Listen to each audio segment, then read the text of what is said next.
60 साल कांग्रेस के परिवार ने, हो सकता है उनका इरादा मजबूत नींव बनाने का हो, मैं उस पर कोई टिप्पणी करना नहीं चाहता, लेकिन 2014 के बाद आकर के मैंने देखा कि उन्होंने गड्ढे ही गड्ढे कर दिए थे। उनका इरादा नींव का होगा, लेकिन उन्होंने गड्ढे ही गड्ढे कर दिए। और आदरणीय सभापति जी, जब वो गड्ढे खोद रहे थे, 6 दशक बर्बाद कर दिए थे, उस समय दुनिया के छोटे छोटे देश भी सफलता के शिखरों को छू रहे थे, आगे बढ़ रहे थे।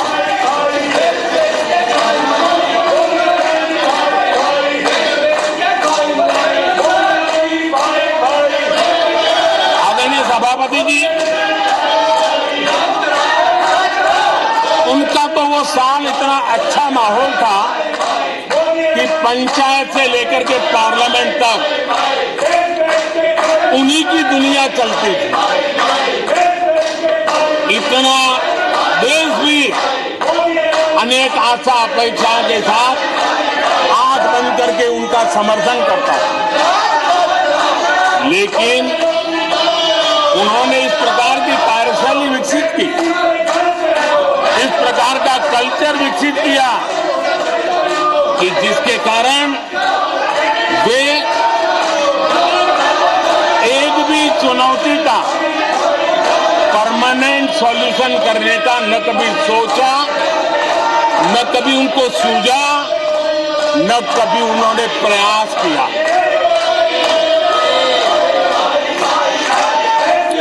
वे बहुत हो हल्ला हो जाता था तो चीजों को छू लेते थे,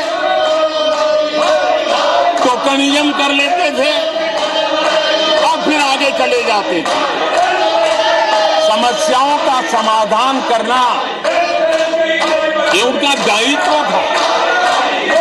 देश की जनता समस्याओं से जूझ रही थी, देश की जनता देख रही थी कि समस्या का समाधान कितना बड़ा लाभ कर सकता है, लेकिन उनकी प्रायोरिटीज अलग थी, उनके इरादे अलग थे और उसके कारण किसी भी बात का परमानेंट सॉल्यूशन का प्रयास नहीं किया। आदरणीय सभापति जी, हमारी सरकार की पहचान जो बनी है वो हमारे पुरुषार्थ के कारण बनी है। एक के बाद उठाए गए कदमों के कारण बनी हुई, और आज हम परमानेंट सॉल्यूशन की दिशा में आगे बढ़ते रहे हैं। हम एक एक विषय को छू करके भागने वाले लोग नहीं, लेकिन देश की मूलभूत आवश्यकताओं को परमानेंट सॉल्यूशन पर बल देते हुए हम आगे बढ़ रहे हैं। आदरणीय सभापति जी, अगर मैं पानी का ही उदाहरण लूं तो वो जमाना था कि किसी गांव में एक हैंडपंप लगा दिया तो हफ्ते भर उसका उत्सव मनाया जाता था और उस टोकनिज्म से पानी का काम किया करके गाड़ी चलाई जाती है। कल यहाँ गुजरात का जिक्र कर रहे थे, आप हैरान होंगे, सबसे ज्यादा सीटों से जीतने का उनका जो गौरव था, वैसे एक मुख्यमंत्री एक शहर में पानी की टंकी का उद्घाटन करने गए थे और वो फ्रंट पेज पर हेडलाइन न्यूज था। यानी समस्याओं का टोकनिज्म क्या होता है, कैसे टाला जाता है, ये कल्चर देश ने देखा। हमने भी पानी की समस्या को सुलझाने के लिए रास्ते अपनाए। हमने जल संरक्षण, जल सिंचन हर पहलू पर ध्यान दिया हमने कैच द रेन अभियान से जनता को जोड़ा। इतना ही नहीं, आजादी के पहले से अब तक हम सरकार में आने तब तक सिर्फ 3 करोड़ घरों तक नल से जल मिलता था। आदरणीय सभापति जी, पिछले 3-4 साल में आज 11 करोड़ घरों को नल से जल मिल रहा है। भारत पानी की समस्या जो हर परिवार की समस्या होती है, जीवन में उसके बिना चल नहीं सकता, और भविष्य के संभावनाओं को भी देखते हुए हमने उसके समाधान के रास्ते चुने। आदरणीय सभापति जी, मैं एक और विषय पर भी जाना चाहता हूं। Empowerment of common people. बैंकों का राष्ट्रीयकरण हुआ था, इस बात से हुआ था कि गरीबों को बैंकों का अधिकार मिले, ऐसी बहानेबाजी की गई थी। लेकिन इस बैंक देश के आधे से अधिक लोग बैंक से दरवाजे तक नहीं पहुंच पाए। हमने परमानेंट सॉल्यूशन निकाला और जनधन अकाउंट का अभियान चलाया, बैंकों को मोटिवेट किया, ऑन बोर्ड लिया। पिछले 9 साल में ही 48 करोड़ जनधन बैंक खाते खोले गए। इसमें 32 करोड़ बैंक खाते ग्रामीण और कस्बों में हुए हैं, यानी देश के गांव तक प्रगति की मिसाल को ले जाने का प्रयास हुआ। कल खड़गे जी शिकायत कर रहे थे कि मोदी जी बार बार मेरे चुनावी क्षेत्र में आते हैं। वो कह रहे थे मोदी जी कलबुर्गी आ जाते हैं। मैं जरा खड़गे जी को कहना चाहता हूं, मैं आता हूं उसकी शिकायत करने से पहले ये भी तो देखो कि कर्नाटका में 1 करोड़ 70 लाख जनधन बैंक अकाउंट खुले हैं। इतना ही नहीं, उन्हीं के इलाके में कलबुर्गी में 8 लाख से ज्यादा जनधन खाते खुले हैं। अब सभापति जी बताइए, इतने बैंक के खाते खुल जाए, इतना एम्पावरमेंट हो जाए, लोग इतने जागरूक हो जाए, और किसी का इतने सालों के बाद खाता बंद हो जाए तो उनकी पीड़ा मैं समझ सकता हूँ, और बार बार उनका दर्द झलकता है। और मैं तो हैरान हूँ, कभी कभी यहाँ तक कह देते हैं एक दलित को हरा दिया। अरे भाई, उसी इलाके की जनता जनार्दन है, उसने दूसरे दलित को जीता दिया। अब आपको जनता नकार दे रही है, आपको हटा रही है, आपका खाता बंद कर रही है, और आप रोना यहां रो रहे हो। आदरणीय सभापति जी,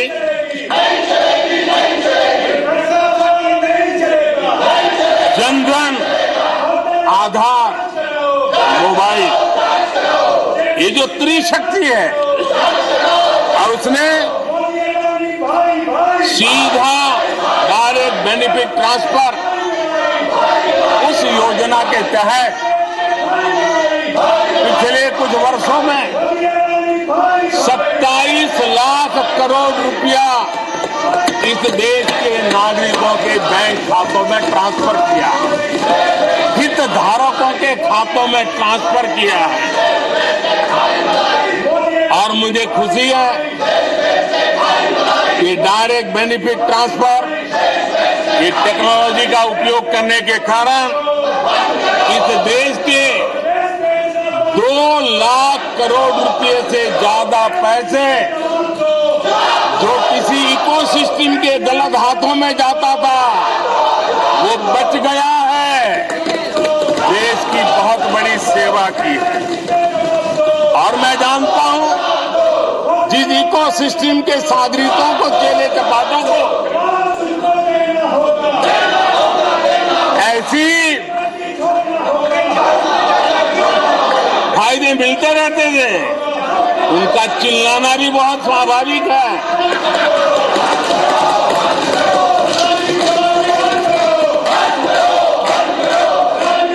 आदरणीय सभापति जी, हमारे देश में पहले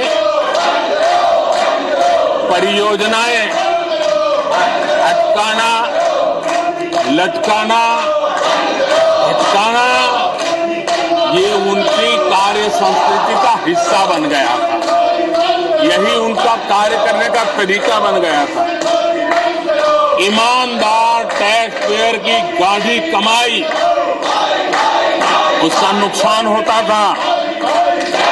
हमने टेक्नोलॉजी का प्लेटफॉर्म तैयार किया, पीएम गति शक्ति मास्टर प्लान लेकर के आए और 1600 लेयर में डेटा के माध्यम से इंफ्रास्ट्रक्चर को, प्रोजेक्ट को गति देने का काम हो रहा है। जो योजनाएं बनाने में महीनों लग जाते थे, वो आज सप्ताहों के भीतर भीतर उसको आगे बढ़ा दिया जाता है, क्योंकि आधुनिक भारत के निर्माण के लिए इंफ्रास्ट्रक्चर का महत्व हम भली भांति समझते हैं, स्केल का भी महत्व समझते हैं, स्पीड का भी महत्व समझते हैं और टेक्नोलॉजी के माध्यम से परमानेंट सॉल्यूशन और परमानेंट एस्पिरेशन का एड्रेस करने का प्रयास आदरणीय सभापति जी हम कर रहे हैं। आदरणीय सभापति जी, कोई भी जब सरकार में आता है तो देश के लिए कुछ करने के वादे करके आता है, जनता का कुछ भला करने के वादे करके आता है, लेकिन सिर्फ भावनाएं व्यक्त करने से बात बनती नहीं है। आप कह दें कि हम ऐसा चाहते हैं, हम ऐसा चाहते हैं, जैसे कभी कहा जाता था गरीबी हटाओ, 4 दशक हो गए, हुआ कुछ नहीं। इसलिए विकास की गति क्या है, विकास की नीयत क्या है, विकास की दिशा क्या है, विकास का प्रयास क्या है, परिणाम क्या है, ये बहुत मायने रखता है। सिर्फ आप कहते रहे कि हम भी कुछ करते थे, इतने से बात बनती नहीं है। आदरणीय सभापति जी, जबकि हम जनता को उनकी प्राथमिकताओं के आधार पर, उनकी आवश्यकताओं, और जब जनता की इतनी बड़ी आवश्यकताओं के लिए मेहनत करते हैं तो हम पर दबाव भी बढ़ता है, हमें मेहनत भी ज्यादा करनी पड़ती है, हमें परिश्रम भी ज्यादा करना पड़ता है। लेकिन हमने, जैसे महात्मा गांधी जी कहते थे, श्रेय और प्रेय, हमने श्रेय का रास्ता चुना है। प्रिय लग जाए, आराम कर ले, वो रास्ता हमने नहीं चुना है। मेहनत करनी पड़ेगी तो करेंगे, दिन रात खपाना पड़ेगा तो खपाएंगे, लेकिन जनता जनार्दन के एस्पिरेशन को चोट नहीं पहुंचने देंगे और उसके एस्पिरेशन सिद्धियों में परिवर्तित हो जाए, और देश विकास की यात्रा को पार करे, इसके लिए हम काम करते रहेंगे। इन सपनों को लेकर के चलने वाले हम लोग हैं और हमने वो करके दिखाया। आदरणीय सभापति जी, अब आप देखिए, देश आजाद हुआ तब से 2014 तक 14 करोड़ एलपीजी कनेक्शन थे और लोगों की मांग भी थी। लोग सांसदों के पास जाते थे कि हमें एलपीजी कनेक्शन मिल जाए, और उस समय 14 करोड़ घरों में था, डिमांड भी कम थी, प्रेशर भी कम था, आपको गैस लाने के लिए खर्चा भी नहीं करना पड़ता था, आपको गैस पहुंचाने के लिए व्यवस्था, आप भी मजे में चलती थी गाड़ी, काम होता नहीं था, लोग इंतजार करते रहते थे। लेकिन हमने सामने से होकर के तय किया कि हर घर को एलपीजी कनेक्शन देंगे। हमें मालूम था कि हम कर रहे हैं, हमें मेहनत करनी पड़ेगी। हमें मालूम था हमें धन खर्च करना पड़ेगा, हमें मालूम था हमें दुनिया भर से गैस लाना पड़ेगा। ये सब दबाव की संभावना जानने के बावजूद भी हमारी प्राथमिकता मेरे देश का नागरिक था, हमारी प्राथमिकता हमारे देश के सामान्य लोग थे, और इसलिए हमने 32 करोड़ से ज्यादा परिवारों के पास गैस कनेक्शन पहुंचाए। नया इंफ्रास्ट्रक्चर खड़ा करना पड़ा, धन खर्चना पड़ा। आदरणीय सभापति जी, इस एक उदाहरण से आप समझ सकते हैं कि हमें कितनी मेहनत करनी पड़ी होगी, लेकिन हमने आनंद के साथ, संतोष के साथ, गर्व के साथ इस मेहनत को किया, और मुझे खुशी है कि सामान्य मानवी को उसका संतोष मिला। इससे बड़ा एक सरकार के लिए संतोष क्या हो सकता है। आदरणीय सभापति जी, आजादी के अनेक दशकों के बाद भी इस देश में 18,000 से ज्यादा गांव ऐसे थे जहां बिजली नहीं पहुंची थी, और ये गांव अधिकतर हमारे आदिवासी बस्ती के गांव थे, हमारे पहाड़ों पर जिंदगी गुजारने वालों के लोगों के गांव थे, जनजातियों से गांव थे, नॉर्थ ईस्ट के गांव थे। लेकिन ये उनके चुनाव के हिसाब किताब में बैठता नहीं था, इसलिए इनकी प्रायोरिटी नहीं था। हम जानते थे ये कठिन काम इन्होंने छोड़ दिए हैं। हमने कहा हम तो मक्खन पे लकीर करने वाले नहीं, पत्थर पे लकीर करने वाले लोग हैं। हम इस चुनौती को भी उठाएंगे, हम इस चुनौती को भी उठाएंगे, और हमने हर गांव में बिजली पहुंचाने का संकल्प उठाया। समय सीमा में 18,000 गांवों में बिजली पहुंचाई, और उस चुनौतीपूर्ण काम करने के पीछे गांवों में एक नई जिंदगी की अनुभूति हुई, उनका विकास तो हुआ, लेकिन सबसे बड़ी बात हुई देश की व्यवस्था पर उनका विश्वास बढ़ा, और विश्वास बहुत बड़ी ताकत होती है। जब देश के नागरिकों का विश्वास बनता है, तब वो लाखों करोड़ों गुना एक सामर्थ्य में परिवर्तित हो जाता है। वो विश्वास हमने जीता है, और हमने मेहनत की, हमें मेहनत पड़ी, लेकिन मुझे खुशी है कि उन दूर दराज के गांवों को आजादी के इतने सालों के बाद नई आशा की किरण दिखाई दी, संतोष का भाव प्रकट हुआ, और वो आशीर्वाद आज हमें मिल रहे हैं।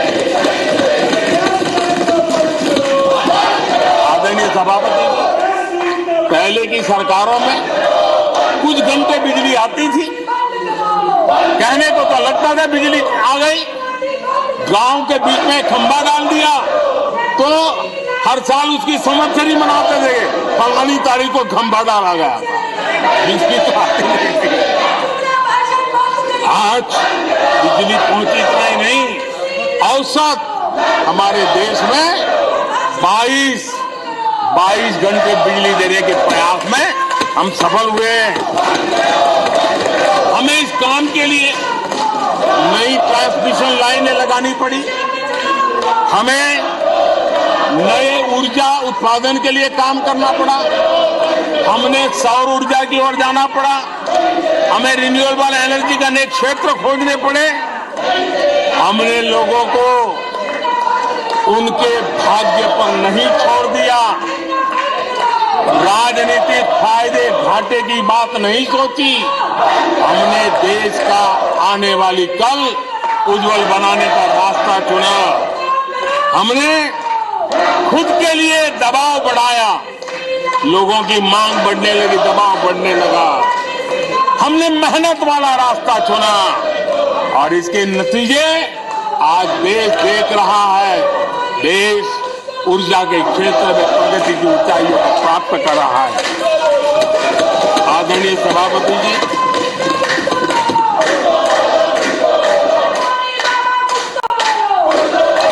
हमने आजादी के अमृत काल में एक बहुत बड़ा हिम्मत भरा कदम उठाया। मैं जानता हूं ये आसान नहीं है, हमें बहुत मेहनत करनी पड़ेगी और वो रास्ता हमने चुना है सैचुरेशन का। हर योजना के जो लाभार्थी है 100% लाभ कैसे पहुंचे, 100% लाभार्थियों को लाभ पहुंचे, बिना रोक टोक के लाभ पहुंचे।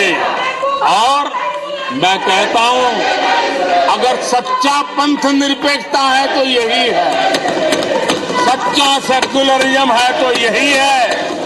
और सरकार उस राह पर बड़ी ईमानदारी के साथ चल पड़ी है। अमृत काल में हमने सैचुरेशन का संकल्प लिया है। 100% लाभार्थियों तक पहुंचने का भाजपा एनडीए सरकार का ये संकल्प है। आदरणीय सभापति जी, ये 100% वाली बात, ये सैचुरेशन वाली बात देश की अनेक समस्याओं का समाधान तो है ही। उस नागरिक की समस्याओं का समाधान इतना यही है, देश की समस्याओं का समाधान है। एक ऐसी नई कार्य संस्कृति को लेकर के हम आ रहे हैं जो देश में मेरा तेरा अपना पराया उन सारे भेदों को मिटाने वाला रास्ता है। सैचुरेशन वाला हम लेकर के आए। सैचुरेशन तक पहुंचने का मतलब होता है भेदभाव की सारी गुंजाइशें खत्म करना। जब डिस्क्रिमिनेशन रहता है तब करप्शन को भी संभावना मिलती है। कोई कहेगा मुझे जल्दी दो, वो कहता इतना दोगे तो दूंगा, लेकिन 100% जाना है तो उसको विश्वास होता है भले इस महीने मुझे नहीं पहुंचा, 3 महीने के बाद पहुंचेगा, लेकिन पहुंचेगा, विश्वास बढ़ता है। ये तुष्टीकरण की आशंकाओं को समाप्त कर देता है। फलानी जाति को मिलेगा, फलाने परिवार को मिलेगा, फलाने गांव को मिलेगा, फलानी बिरादरी को मिलेगा, फलाने पंथ संप्रदाय वालों को मिलेगा। ये सारी तुष्टीकरण की आशंकाओं को खत्म कर देता है। स्वार्थ के आधार पर लाभ पहुंचाने की प्रवृत्ति को पूरी तरह खत्म कर देता है और समाज के आखिरी व्यक्ति को, जो आखिरी पंक्ति में खड़ा हुआ व्यक्ति है, और महात्मा गांधी जिसकी हमेशा वकालत करते थे, उसके अधिकारों की रक्षा इसके अंदर समाहित होती है और हम उसको सुनिश्चित करते हैं। और सबका साथ सबका विकास, ये मतलब यही है कि 100% उनके हकों को पहुंचाना। जब सरकार की मशीनरी का लक्ष्य हर पात्र व्यक्ति तक पहुंचने का हो तो भेदभाव पक्षपात टिक ही नहीं सकता। इसलिए हमारा ये 100% सेवा अभियान, सोशल जस्टिस, सामाजिक न्याय, इसका बहुत बड़ा सशक्त माध्यम है। यही सामाजिक न्याय की असली गारंटी है।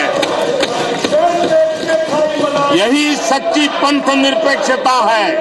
यही सच्चा सेकुलरिज्म है। हम देश को विकास का ये मॉडल दे रहे हैं जिसमें हितधारक सबको उनके हक मिले।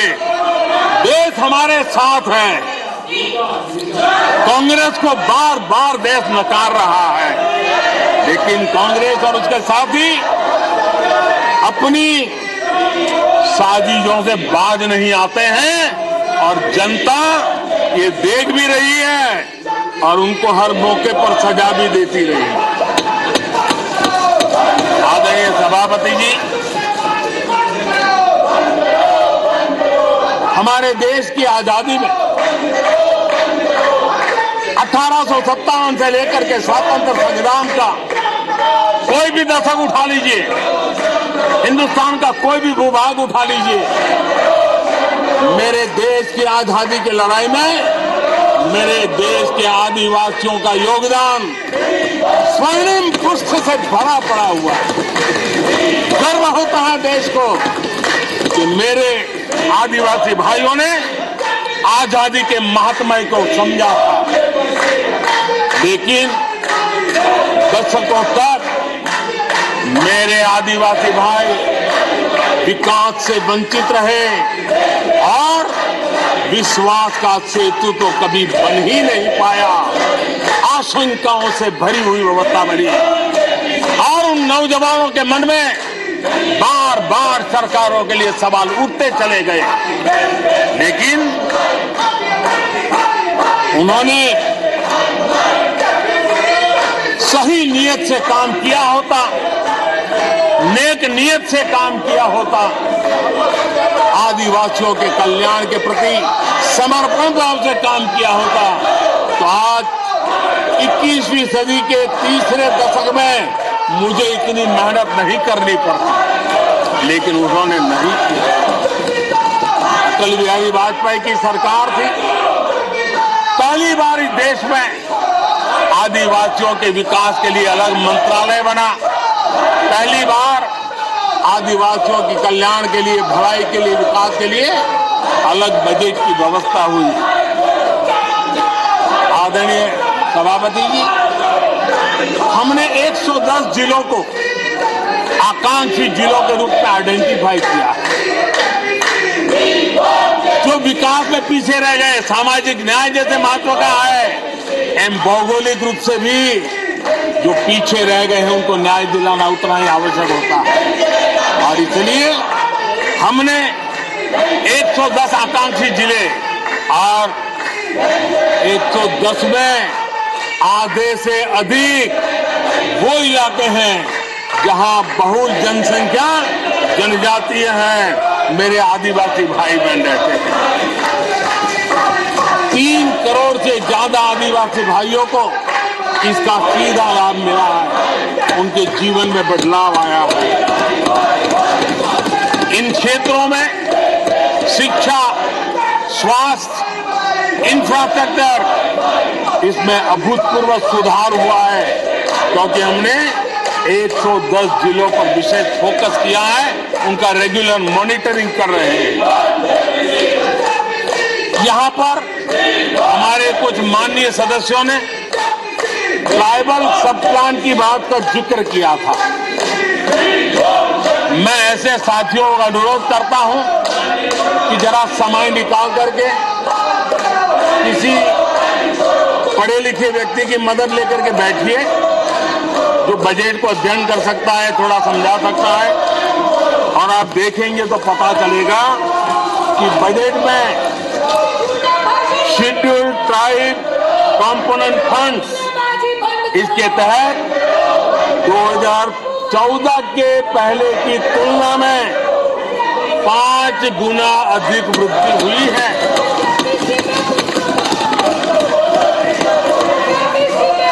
आदरणीय सभापति जी, 2014 के पहले जब उनकी सरकार थी, तब एलोकेशन 20-25 हजार करोड़ रुपए के आसपास रहता था।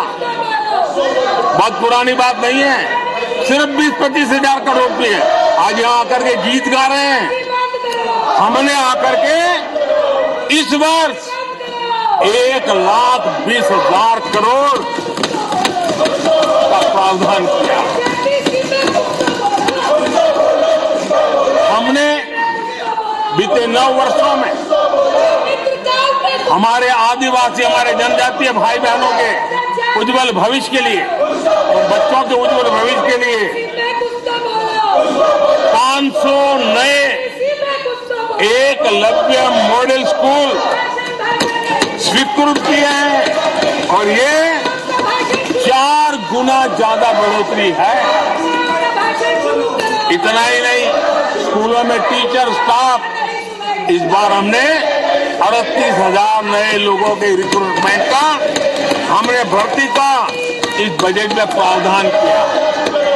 आदिवासियों के कल्याण के लिए समर्पित हमारी सरकार ने, मैं जरा आपको फॉरेस्ट राइट एक्ट की बात की तरफ ले जाना चाहता हूं। आदरणीय सभापति जी,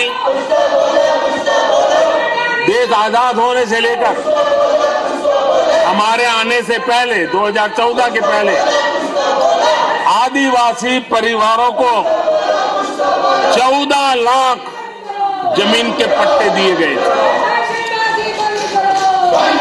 पिछले 7-8 वर्षों में हमने 7 लाख नए पट्टे दिए। यह अभूतपूर्व काम हुआ है। हमारे आने से पहले 23,000 सामुदायिक पट्टे दिए गए थे, 23,000। हमारे आने के बाद 80,000 से अधिक सामुदायिक पट्टे दिए गए हैं। लिप सिंपैथी बता करके आदिवासियों की भावनाओं के साथ खेलने के बजाय अगर कुछ किया होता तो आज मुझे इतनी मेहनत न करनी पड़ती और ये काम पहले आराम से हो जाता, लेकिन ये उनकी प्रायोरिटी में नहीं था। आदरणीय सभापति जी, इनकी अर्थनीति, उनकी समाज नीति, उनकी राजनीति वोट बैंक के आधार पर ही चलती रही और उसके कारण समाज की जो बेसिक ताकत होती है, स्वरोजगार के कारण देश की आर्थिक गतिविधि बढ़ाने वाला जो सामर्थ्य होता है, इन्होंने हमेशा नजरअंदाज कर दिया। उनको वो इतने छोटे लगते थे, इतने बिखरे हुए लगते थे, तो उसका उनको कोई मूल्य ही नहीं था। जो छोटे छोटे काम में जुड़े हुए, जो स्वरोजगार के ऊपर समाज पर बोझ बने बिना समाज में कुछ न कुछ वैल्यू एडिशन करते हैं, उनके प्रति दुर्लक्ष्य किया गया। छोटे काम में जुटे इन करोड़ों लोगों को भुला दिया गया। मुझे गर्व है कि मेरी सरकार ने रेहड़ी वाले, ठेले वाले, फुटपाथ पर व्यापार करने वाले लोगों की सहूलियत, ब्याज के चक्कर में जिनके जीवन तबाह हो जाते थे, दिन भर का पसीना ब्याज खोरों के घर जाकर के चुकाना पड़ता था, उन गरीबों की चिंता हमने की, उन रेहड़ी ठेले पटरी वालों की चिंता हमने की। और आदरणीय सभापति जी, हमने इतना ही नहीं, हमारे विश्वकर्मा समुदाय जो समाज निर्माण के अंदर एक भूमिका देते हैं, जो अपने हाथ से औजार की मदद से कुछ न कुछ सृजन करते रहते हैं, समाज की आवश्यकताओं की बहुत बड़ी मात्रा में पूर्ति करते हैं। चाहे हमारा बंजारा समुदाय हो, चाहे हमारे कुमंत जाति के लोग हैं, हमने उनकी चिंता करने का काम किया है। पीएम स्वनिधि योजना हो, पीएम विश्वकर्मा योजना हो, जिसके द्वारा हमने समाज के इन लोगों की मजबूती के लिए काम किया है। उनके सामर्थ्य को बढ़ाने के लिए काम किया। आदरणीय सभापति जी, आप तो स्वयं किसान पुत्र हैं। इस देश के किसानों के साथ क्या बीती है, ऊपर के कुछ एक वर्ग को संभाल लेना और उन्हीं से अपनी राजनीति चलाए रखना, यही सिलसिला चला। इस देश की कृषि की सच्ची ताकत छोटे किसानों में है। 1 एकड़ 2 एकड़ भूमि का वो बड़ा मुश्किल से 80-85% इस देश का ये वर्ग है। इन छोटे किसान उपेक्षित थे, उनकी आवाज कोई सुनने वाला नहीं था। हमारी सरकार ने छोटे किसानों पर ध्यान केंद्रित किया, छोटे किसानों को फॉर्मल बैंकिंग के साथ जोड़ा। आज साल में 3 बार सीधे पीएम किसान सम्मान निधि छोटे किसान के खाते में जमा होती है।